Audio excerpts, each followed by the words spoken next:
That's one of the important questions in the universe.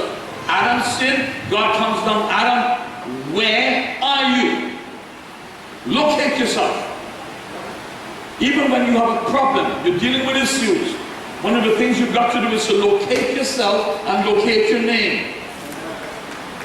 Not find the money, not locate the bank, but locate yourself. If you can locate yourself, then resources will come to you. Please understand, the key to your success is not resources. The key to your success is locating who you are. Oh my Lord, I want us to marinate here now. Because sister, when you know who you are, nobody can fool you. You've got to understand your identity. Now we've heard this teaching on identity again and again, but we don't know how important it is. And he says, my name is Jacob. Still saying my name is a liar, my name is a swindler, I'm a thief. I see, how you see yourself will determine who you attract and what is attracted to you. Sometimes we don't know we are attracting people like us. And that may be a bitter pill to swallow, but we have to revamp the whole thing. We have to reconfigure ourselves here. And notice what he says here. He says, your name shall no longer be called Jacob but Israel, which means prince with God. For you struggle with God and with men and you prevail. You struggle, boy. You struggle. You struggle to get away from your brother. You struggle in the house of Laban. And you struggle in the realm of the spirit here.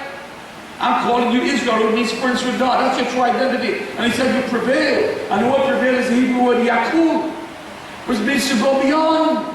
It means you have the ability to go beyond your limitations. But the story doesn't end. I'm back to John 4. Follow me carefully now. I'm going somewhere with it. But whoever drinks of this water that I will give him, Jesus says, will never thirst. This water shall become in him a fountain of water, springing up with everlasting life. It's going to be inside of you. So when you get up in the middle of the night and your child needs prayer, you can flow out of your spirit and release the word of faith. Amen. When you go on your job and it's the middle of the week and everybody's frustrated and the boss is frustrated and they don't know where resources are coming from, out of your spirit you can release the word of the Lord. You must understand that is why God gave you the Holy Spirit. And that's why it's important to have the Holy Spirit. Out of your belly, out of your inner man, you can flow with life. Amen. And I want you to stir up that gift inside of you. Come on, why don't you lift your hands right now and stir up that gift? Stir up that gift. Shanda bakorebese, robo shikerebo sandarabande, robo sendere. Come on, pray in tongues if you can pray in tongues. Shindara karebo sokorenende, robo shikata sekarabe, reba shikerebondo reba sende, reba shikaraba sandarabande, robo shikende, reba shanda. Come on, stir it up, stir it up, stir up, stir it up, stir it up, stir it up. Stir up the gift of God. There's a gift of God inside of us. There's wisdom inside of us. There's healing inside of us. There's deliverance. There is a prophetic word inside of us for our children, for our families. Stir it up, stir it up, stir it up. Whew. The woman says, sir, give me this water that I will not thirst. And Jesus says, go call your husband. Oh boy. And you know the story. She says, I have none. Oh really? And Jesus said to her, you said, well, I have no husband. You've had 5. None of them are yours. And the one you with right now, the 6th one, is not yours either. You know? The one you are with now is not yours either. And he says, the woman said to him, in fact, Jesus said, you've spoken truthfully. And she, of course, responds by saying, I perceive you're a prophet. You give me a word, thank God for the word. But you've got to go beyond just receiving the prophetic word. Now I mentioned to you she's had 5 husbands. I likened that to the 5 senses. Married to the sense of sight. Life governed by my eyes. Married to the sense of hearing. My life governed by only what I hear and what other people tell me. So you ain't hear, you ain't hear what's going on, you ain't hear what's going on, and so what you hear from other people governs your life. That is a husband. Married by the sense of touch, feeling, what I feel. I know you're saying that, Pastor, but you know how I'm feeling. Your feelings will deceive you. Married by a sense of taste, your experience in life. Married by the sense of smell, your own personal discernment. Those are things that, let me tell you something. The senses are opposed to the realm of spirit. Amen. If you want to train yourself to hear from God, you've got to go beyond your senses. Jesus said to a woman, believe me. And of course she comes, she says, our fathers worship in this mountain, but you say you ought to worship in Jerusalem. I'm going somewhere. You know, you say that we ought to worship in Jerusalem. You say we must worship in this church or that church. Our fathers worship in that church. One of the things you've got to understand is that the Holy Spirit goes beyond geography. The Holy Spirit goes beyond location. Now, he's going to introduce the person of the Holy Spirit in a short while. He says, the hour is coming when we will neither worship in this mountain nor in Jerusalem. You worship what you don't know. He says, the hour is coming, verse 23. And now is when true worshippers will worship the Father in spirit and in truth. Now this is where he's going. In spirit and in truth. Because the answer to racial dilemmas, the answer to religious dilemmas, the answer to all these dilemmas, the answer to all these walls that we are building is the Holy Ghost. Because you cannot have the Holy Ghost and have distinction of persons. You cannot have the Holy Ghost and have distinction based on race and religion and geography. Oh Jesus, have mercy. Hello? Remember now. Let me take your mind to Acts chapter 1. Okay, look at me. Remember, Jesus is about to leave. And the disciples are asking him, will you restore this time the kingdom to what? Israel? Now, still with me. They had seen Jesus heal the sick, cast out devils, raise the dead. They had heard him say the kingdom of God is within you. But now they are saying, will you restore the kingdom to what? Will you make America great again? Jesus have mercy. Are you going to make Trinidad great again? It's amazing how nationalistic we are. We are more nationalistic than we are kingdom. And then Jesus responds. Here's what he says. He said, you shall receive what? Power. After that the Holy Ghost has come upon you, and you shall be witnesses unto me. Jerusalem, in Samaria, the uttermost parts of the earth. If you want to understand, the Holy Ghost is the answer to all of this. The Holy Ghost will break your nationalistic, religious, racial boundaries. He will deliver you out of your nation, and he's going to make you attractive to the nations of the world. You understand me? Now this is serious now. Why is it serious? Why are you preaching this, Pastor? Well, Pastor, I hear this already now. No way. Because the world right now is divided along the lines of race and religion. Very serious. And what happened in the United States, in the airports right now, is going to ricochet across the world. Tit for tat. You block us from coming in your country, and block you from coming in our country now. Oh my Lord. So people with visas and green cards can't go in. You understand what I'm saying? Now we don't know all the ramifications. Probably they are sorting. I hope they're sorted out. Are you following me here? But families have been separated now. Hello? You better learn to love sweet Trinidad. Are you understanding me? The world is being divided. We got all kinds of crazy stuff. And Jesus said, he said, this is the thing. We become nationalistic. We become more political. You have to understand what the disciples were asking Jesus. Are you at this time going to overthrow the Romans and set up a kingdom? Are we going to rule? And at last the Jews will be it. And Jesus says, I'm not into that kind of stuff. Oh my word. I'm not into making you look good. I'm into the kingdom of God that transcends the kingdom of this world. You understand where this is going? The woman here is manifesting the symptoms of religious people. You say you have to worship in Jerusalem. We worship in Samaria. Our fathers drink from this well. Who do you think you are, Jesus? He gives her one prophetic word. She says, I see a prophet. I see you're a prophet. You see, and then Jesus gives the punchline. And the punchline is this: God is spirit.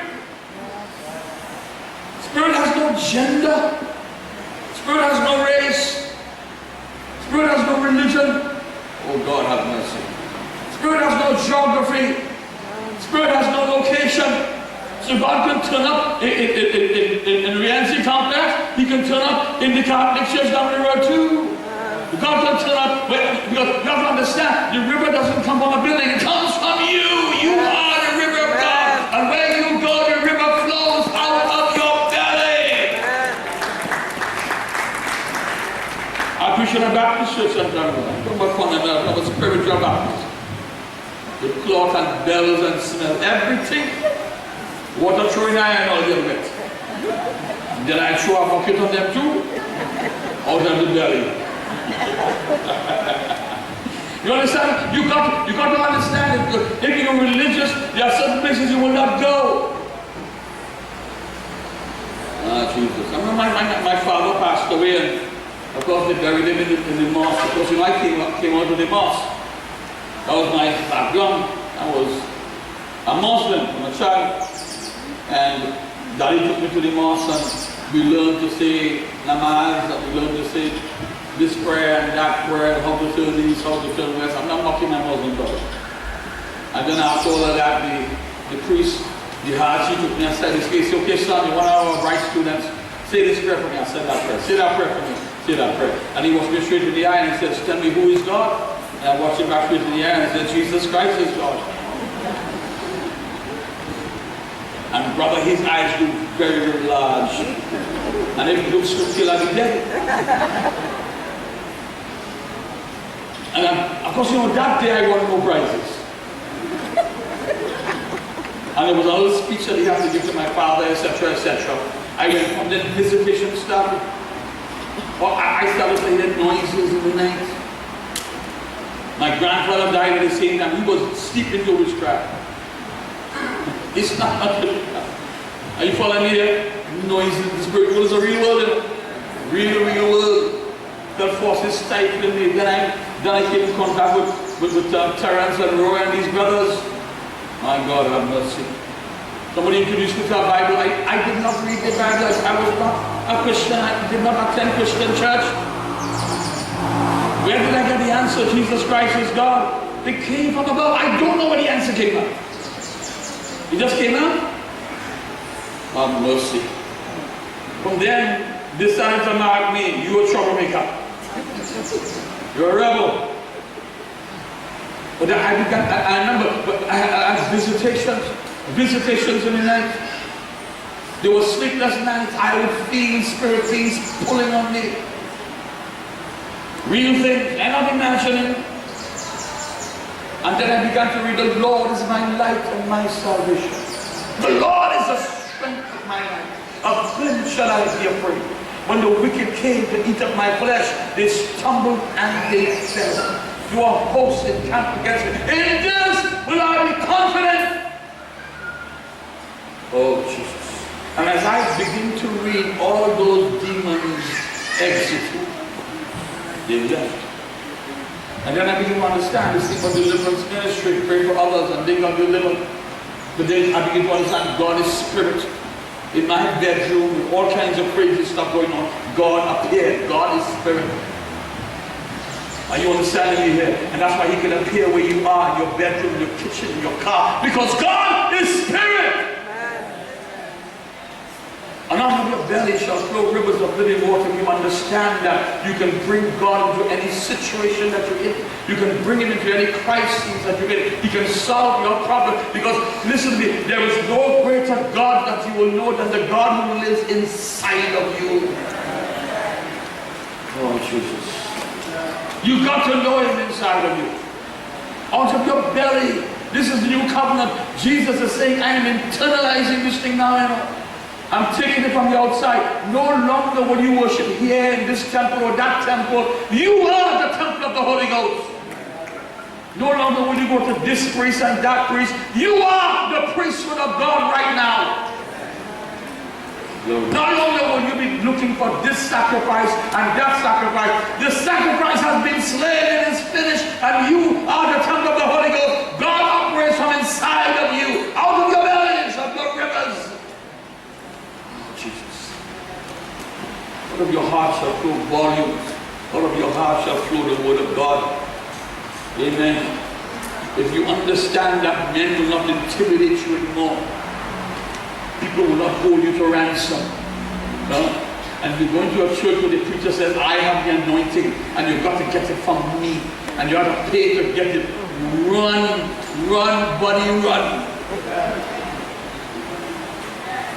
Because the purpose of the church is to empower people, not to make them dependent. Amen. Come on, clap your hands up to the Lord. The Father seeketh such to worship Him. You understand what's going on here? God is spirit. The woman said, I know Messiah is coming, and she goes on. When He comes, He will tell us all things. Notice the Holy Ghost is not limited by geography. He's not limited by location. He's not limited by race or religion. He's not limited by belief systems. He's not limited by gender. God goes to the most unlikely person. A woman. And then the woman has several husbands. She has plenty man. You know we say to that? I know all you know about that. You all too good, but she has plenty man. She could tell you stories. You understand what I'm saying here? And God goes to her. She had a reputation. But God goes to her. Hello? Remember the book of Acts? Peter now is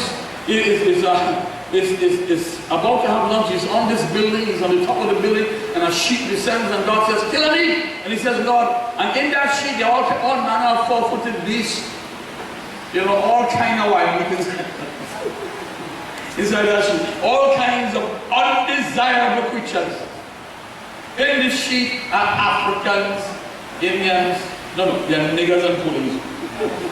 They are Hindus, they are Muslims.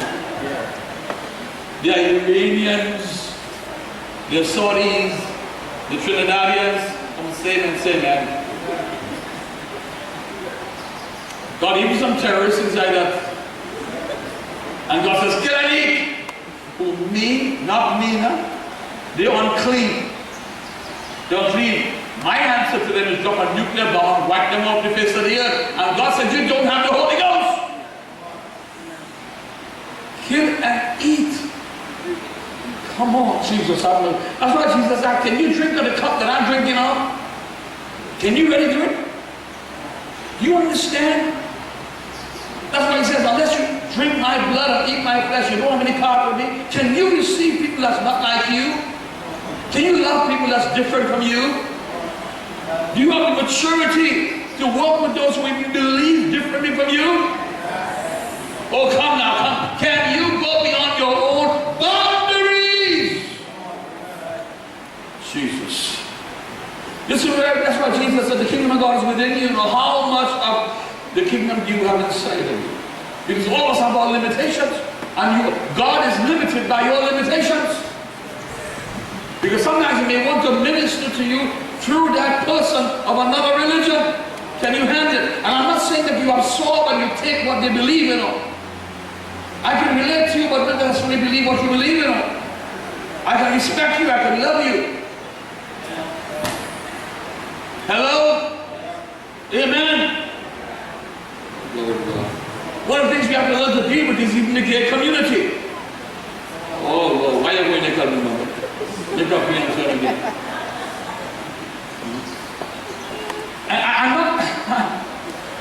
I'm not for that kind of behavior. But we have to understand that there are people who know God who are in that community.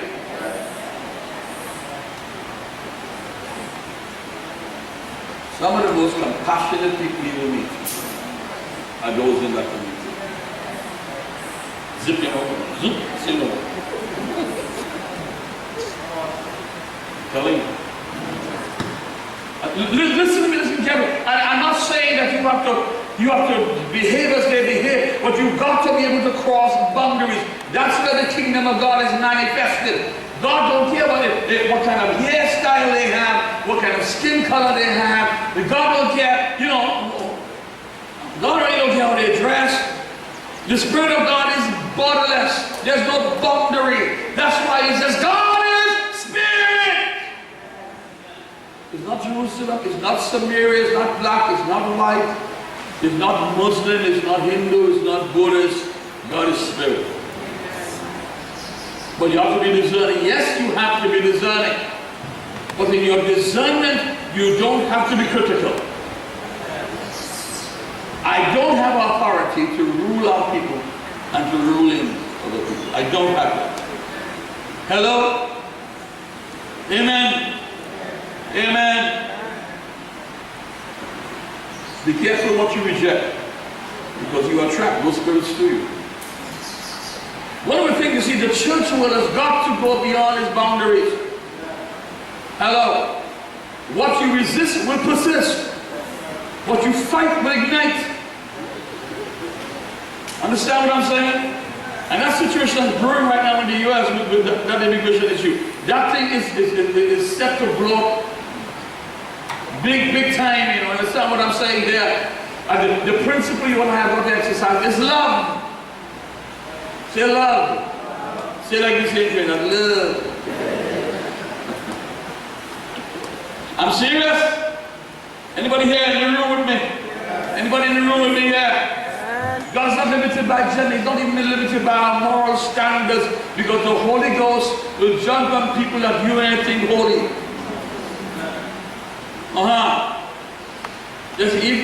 If Balaam's ass prophesied, then every could prophesy. You understand me? Don't be moved by, he's holy because he prophesied. Don't be moved by that. You got to watch people's character. Amen. Amen. Sometimes we go to this preacher's meeting, and this preacher is comparing himself with this preacher, and my church this size. I never tell people how much people live in our church. And this church this size, you are bigger. It's a pissing competition, you know what I'm talking about? There is you pity for this. Nonsense. I don't want to see, how well you can preach, how much people. I want to see your family. Tell me what's going on with you and your wife. Tell me what's going on with you and your children. And then we'll make a judgment. If you and your wife fighting every time you have to go to church, there's something wrong. Stop and consider. God is Spirit. Say amen, preacher. Say preaching good, preacher. Say preach on. Say I may not be responding, but preach on. Alright, 2 men. Oh God. Yeah, they point to this story, and I can't even go very much longer. There are 2 men in this story, Jacob and Jesus. Come see a man. She goes back to the city, and she says, come see a man. This time is a new man. Amen? 2 wells. The well outside and the well within. Bucket versus the well within. You can have a bucket, called bucket religion. You don't dip a bucket. You just like you're going by the sea, and you go in the ocean, you dip a bucket of water, you come back and you bathe yourself, you say I went by the sea. Somebody else will go into the sea and they will take a duck. There's a difference between bathing with a bucket and religion will give you a bucket.